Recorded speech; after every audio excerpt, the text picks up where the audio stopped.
শ্রীরামপুর লোকসভা কেন্দ্রের তৃণমূল প্রার্থী কল্যাণ বন্দ্যোপাধ্যায়ের প্রচারের গাড়ি থেকে নামিয়ে দেওয়া হলো উত্তরপাড়া বিধানসভার বিধায়ক কাঞ্চন মল্লিককে। বৃহস্পতিবার কোন্নগর নবগ্রাম পঞ্চায়েত এলাকায় ভোট প্রচারের কর্মসূচি ছিল কল্যাণ বন্দ্যোপাধ্যায়ের। প্রচারের শুরুতে হুড খোলা গাড়িতে কল্যাণের সঙ্গে কাঞ্চন মল্লিকও ছিলেন। কাঞ্চনকে দেখে কল্যাণ গাড়ি থেকে নেমে যেতে বলেন বলে অভিযোগ।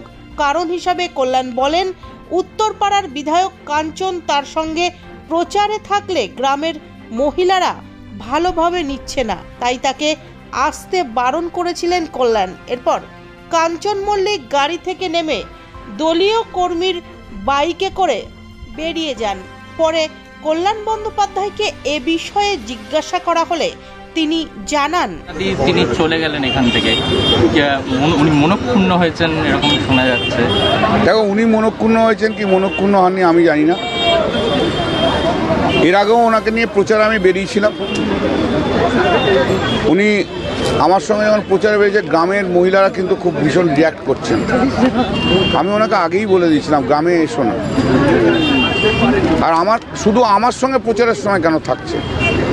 একটা এমএলএ তো অন্য দিনগুলোও তো প্রচার করবে, সে তো কিছু করছে না। আমাকে নির্বাচন করতে হচ্ছে, মানুষের মন যা আছে আমাকে তো বুঝতে হবে। আমি তো কোনো ব্যক্তি বিশেষের জন্য নই, আমি সমষ্টিগত মানুষের জন্য।